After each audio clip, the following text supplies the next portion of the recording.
Hi అండి, welcome to Annapurni talks. ఇవాళ special ఏంటో తెలుసా? పక్కా ఆంధ్ర స్టైల్ పచ్చి పులుసు అత్తెసర అన్నం అన్నమాట. ఇవి ఇప్పుడు చేస్తున్నాను, మీరు కూడా చూసి చేసుకోండి. నచ్చితే అలానే సబ్స్క్రైబ్ చేసుకోండి, లైక్ చేయండి, అలానే షేర్ కూడా చేయండి. ముందుగా మనం స్టవ్ ఆన్ చేసుకొని ఎండుమిరపకాయలు కాల్చుకోవాలి, అలానే పచ్చిమిరపకాయలు కూడా కాల్చుకోవాలి. మన కారం ఎంత తింటామో దానికి తగ్గట్టుగా మనం ఇవి కాల్చుకోవాలి స్టవ్ మీద. ఇప్పుడు బ్రింజాలు తీసుకొని దీనికి కొంచెం ఆయిల్ మొత్తం ఈ బ్రింజాలు అంతటకి కూడా బాగా అప్లై చేసుకొని స్టవ్ పైన పెట్టుకొని బాగా కాల్చుకోవాలి. ఇలా పెట్టేసుకోండి. ఈలోపు మంచిగా ఒక ఆనియన్ తీసుకొని సన్నగా కట్ చేసుకోవాలి. బర్డ్స్ అయితే చాలా చాలా ఉన్నాయండి, మంచి మంచి బర్డ్స్ సౌండ్స్ వినిపిస్తున్నాయి చూడండి మీకు. చూసారా ఎంత బాగా కాలుతుందో వంకాయ. మంచిగా ఇలాగా మంచిగా కాలేంత వరకు బాగా కుక్ చేసుకొని కాల్చుకొని ఇప్పుడు ఒక స్పూన్ జీలకర్ర తీసుకొని ఇలా డ్రై రోస్ట్ చేసుకోవాలి. ఈ వంకాయ కాలింది కదా, ఈ కాలిన వంకాయని స్కిన్ మొత్తం తీసేసుకోవాలి. వేడివేడిగా చాలా కాలిపోతుంది, అయినా కానీ తీస్తున్నాను.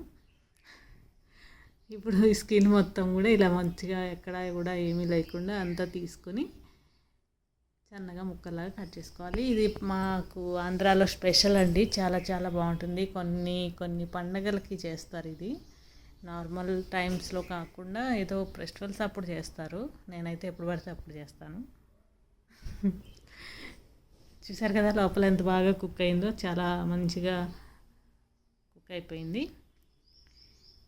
చేతులు కాలిపోతున్నాయి.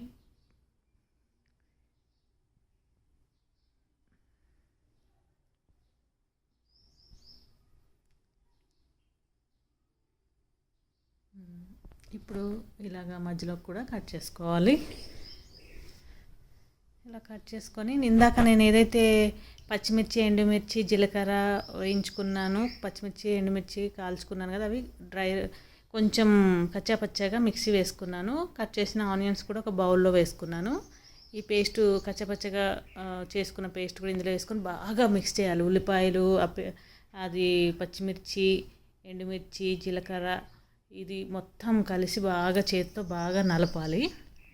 ఇప్పుడు కొంచెం ఉప్పు వేసుకొని ఇది కూడా బాగా అవన్నీ కూడా మిక్స్ అయ్యే విధంగా బాగా కలుపుకోవాలి. ఆనియన్స్కి బాగా పట్టాలి, ఆనియన్స్లో ఉన్న జ్యూస్ బయటికి రావాలన్నమాట.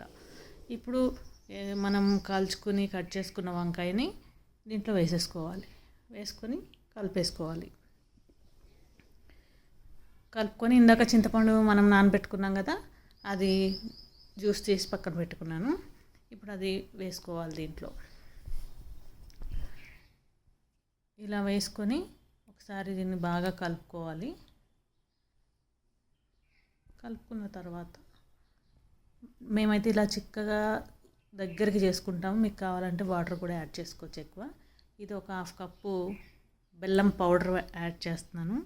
ఈ పచ్చిపులుసులోకి ఖచ్చితంగా ఈ బెల్లం అనేది ఉండాలి. పచ్చిపులుసులోకి బెల్లం లేకపోతే బాగోదు, అసలు తినలేము కూడా. అయిపోయిందండి. పచ్చిపులుసు పక్కన పెట్టేసి అత్తేసరన్నం ఎలా చేయాలో చూపిస్తాను మీకు.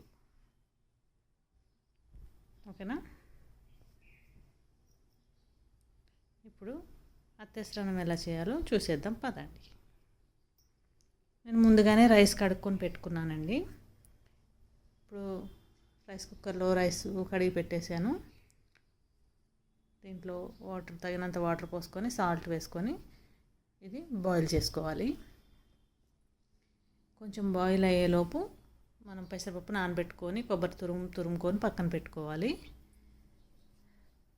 ఈ 2 కంపల్సరీ వేసుకోవాలండి. ఈ పచ్చిపులుసుకి అత్తేసరన్నానికి కాంబినేషన్ అనమాట.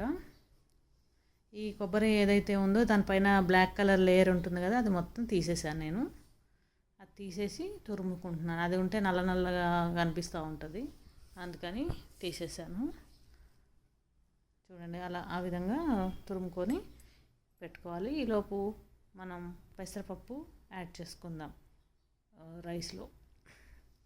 సగం వరకు బాయిల్ అయిన తర్వాత రైసు పెసరపప్పు నానబెట్టుకున్నాం కదా, ఆ పెసరపప్పు వేసుకోవాలి.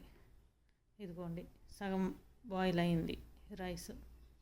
చూసారు కదా, ఇలా బాయిల్ అయినప్పుడు పెసరపప్పు యాడ్ చేసుకోవాలి.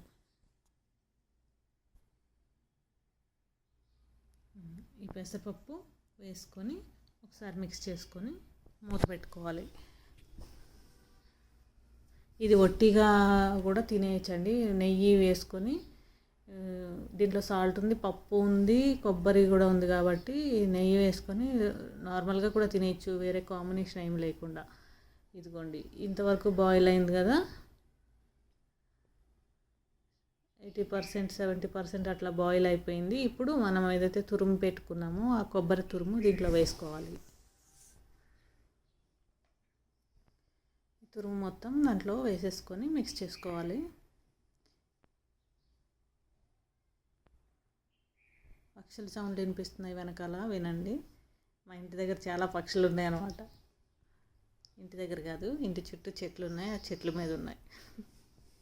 ఇలా కలుపుకొని మూత పెట్టేసుకొని 2 minutes తర్వాత చూస్తే అయిపోతుంది. 2 తినేయడమే.